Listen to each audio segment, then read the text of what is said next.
That's right. Welcome in, welcome back, folks, to a Notre Dame elite quarterback need or greed edition of the Always Irish Show. As always, you can find the program on YouTube. Do it, subscribe if you haven't yet. I'd appreciate it very much. Give the video a thumbs up as well. Helps in the search algorithm.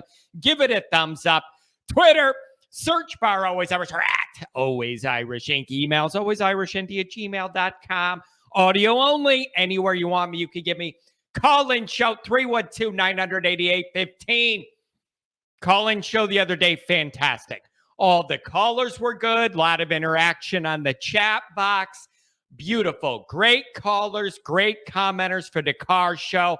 The whole thing was great. There is no show without your interaction. So thank you. Beautiful. Good job. So we have some tricky things to discuss here in Notre Dame land right now in regards to recruiting. So let's get into that and break down where I feel that this is at. You may feel differently. You may have heard differently, whatever. I'm going to tell you the dynamic now as far as where I'm at, where I sit, where I see it, how I see it.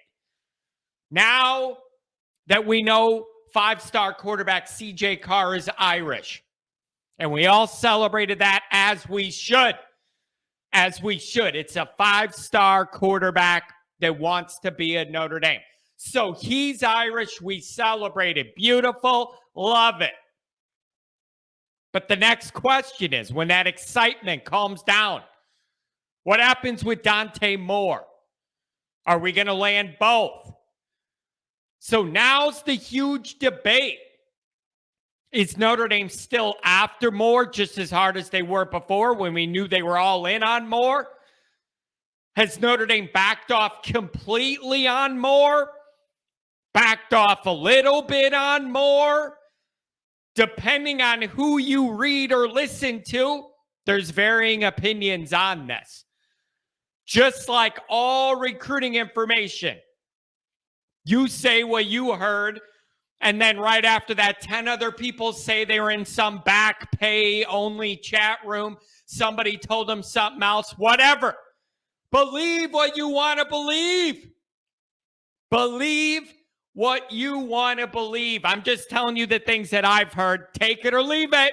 Doesn't matter to me. Take it or leave it. Here's what I've heard. Here's what I understand the dynamic to be. From what I've been told, from what I've read, and what I think. Here's the latest on my understanding. Feels to me like Dante Moore has always really, really liked ND, all the way up to the point of possibly even giving them a non-public verbal commitment some time ago. Sounds like dads decide to shop around NIL deals. Notre Dame came up with a really strong offer, may not be good enough. Notre Dame can't wait around forever. That's my read. Carr wanted to commit to Notre Dame a long time ago. Notre Dame slow played that to accommodate Dante, hoping you would jump in first and you could maintain that flow of filling out 23 before you get into 24. He didn't. Notre Dame played nice. They catered him, told him to take his trips, did all that. Even, I'm told, came up with an NIL offer well above and beyond what Notre Dame's normally going to be prepared to do in this era. Came up with the package, came up with a plan. Tommy Rees worked his ass off on this to come up with something. May not be good enough. May not be good enough. All right? The staff can't risk holding an empty bag when it comes to elite quarterbacks after all this by slow playing five-star Carr who wants to be in the class and start recruiting for you. Notre Dame couldn't risk pushing that down the road, turning him off, waiting for Dante. The staff took the sure thing, and I don't blame them in the dynamic they're working in. They made Dante the priority. Everybody knew he was the priority. It wasn't a secret. Bent over backwards to entertain him, cater to him, allow him to play the field, date around, go do all this other stuff. Go do all this other stuff. But it feels to me like the staff feels there's more involved here than just talking to the player about where they're going to be comfortable going and playing at. Once there's other factors involved there, you can't count on anything anymore. When it's not just the player and their genuine interest in your school or whatever. That's what I understand the situation might be.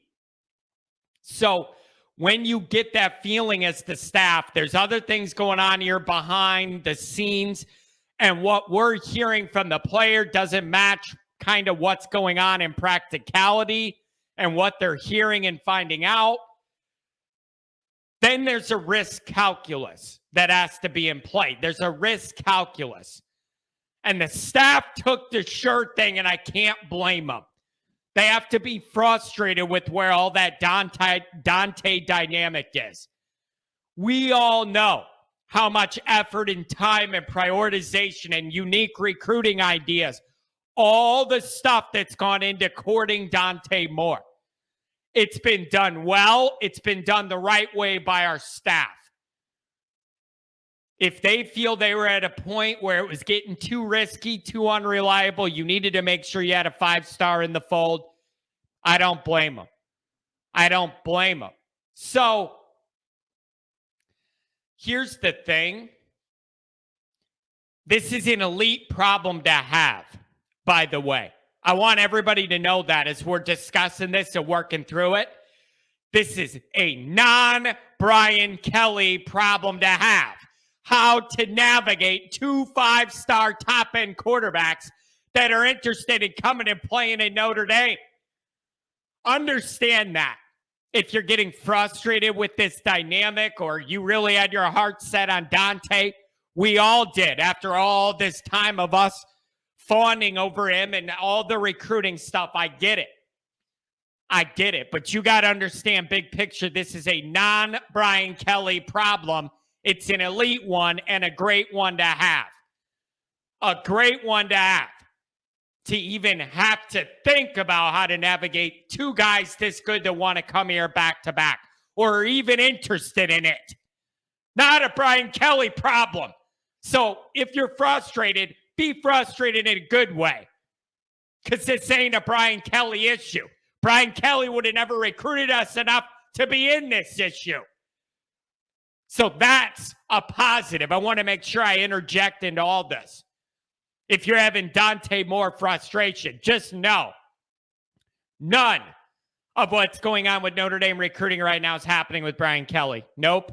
So this is a good problem to have. So I'm not saying there's no way we get Dante Moore.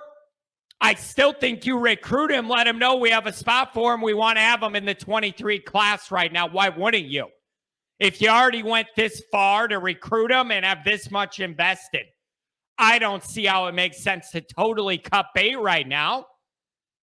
That doesn't make sense to me. You already put all this effort in and it's not over.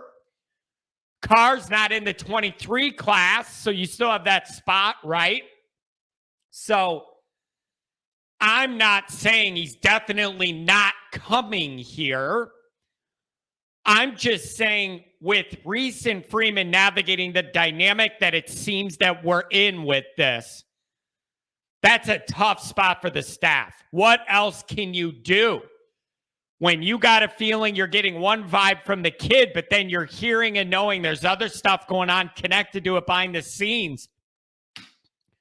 At that point, you're playing with fire in no man's land. And that's where I understand this ended up. So what can you do then if you're the staff? The next best thing you could do is take a commitment from a 5-star quarterback, which is what they did. What they did. So is it realistic anymore that you would have 2 5-star guys in back-to-back classes like this on your roster? Sure, like in an ideal world, you can't beat that. Have a top 5-star guy in 23. Have a top 5-star guy in 24. You can't beat that, right? But let me ask you this. the way the transfer portal now is, where people could just leave right away, go play somewhere right away. Play this out. Buckner stays healthy next year, develops, looks good. So he's still your starter. You're going to have CJ Carr and Dante eventually. What are the odds the guy who doesn't win that starting job still at Notre Dame the next day? I'm just asking. I'm not judging whether that's right or wrong or how it should be handled. Wait your time, earn your snaps. Those seem to be ideas of the past. Your grandpa's college football. If you did that now, what are the odds the guy who isn't starting right away stays? And as a five-star guy everybody else wants as a recruit, they're going to have the ability to leave and go somewhere else, play right away if they don't get the starting job.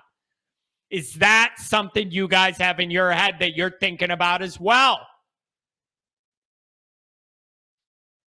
That's where I think we might be at with these elite quarterbacks. The one who isn't starting is going to go start. How do you navigate that? I get that it would have been more ideal for the guy you know you have for sure to be in the 23 class over 24.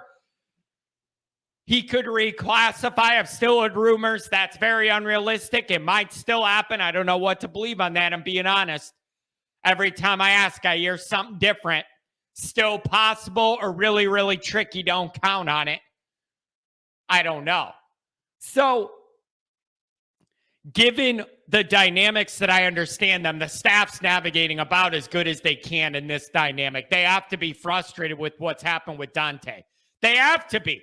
How could they not be? So, where do you go from now? I mean, it doesn't hurt you to keep recruiting more. You already did so much work. Why would you cut bait before it's over? That makes no sense to me. But maybe there's an in-between there. You have your elite guy in 24. You have Buckner now. Then you go after Avery Johnson.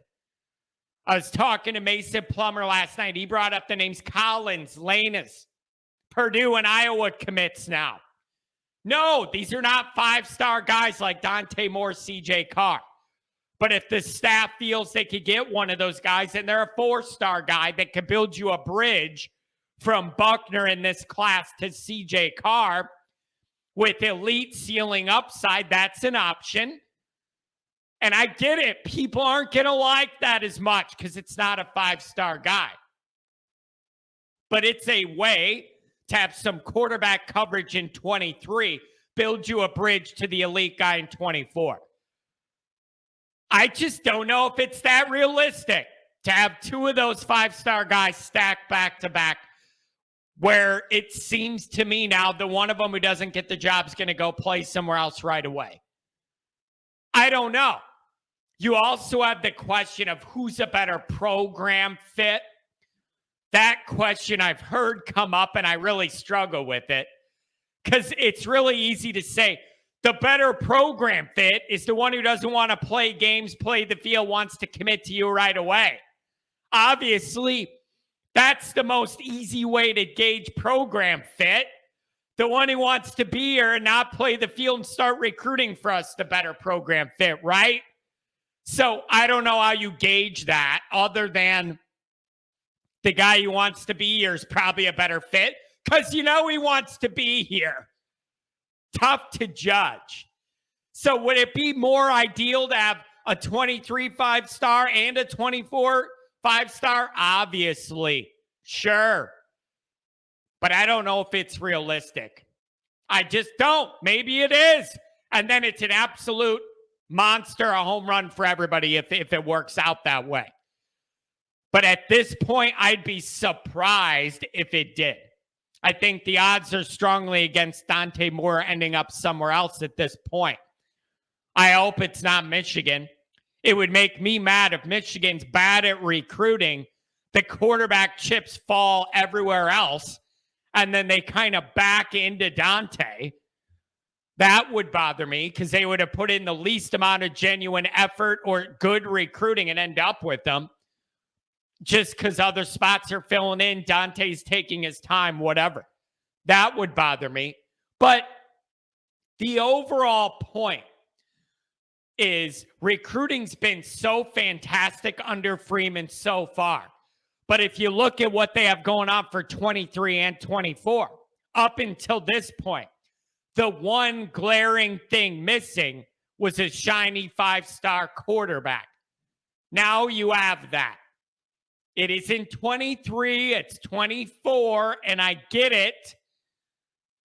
But the early part of the Freeman era needed to make sure they had a 5-star, high potential level quarterback recruit. Now they have that, and that should be comforting. That should make Notre Dame fans sleep easy at night. That's the big picture. We could argue 23, 24. I get why people want it earlier than later. That makes perfect sense, obviously. But the overall, keep that in mind.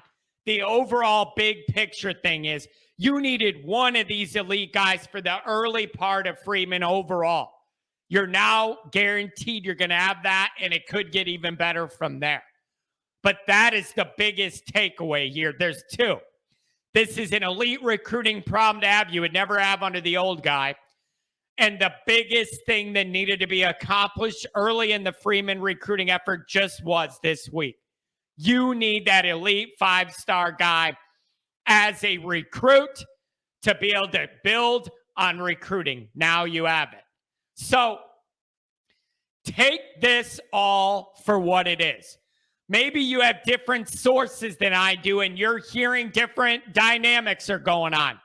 I'm piecing this together the best I can off what I've been told, what I've read, and what I feel and what I think. If you have different information, feel free to share it. But I kind of feel like this might be where we're at. Just know this. All things right now are trending up for Notre Dame football. Trending in the right direction. Have comfort in that. Have peace of mind in that. On this Dante Moore deal, if he doesn't end up in Notre Dame, it's not going to be the staff's fault. They have bent over backwards, gotten creative, been patient, went above and beyond to cater to this guy's recruitment. I don't know how much else they could do at this point. They've done everything the right way, tried their hardest.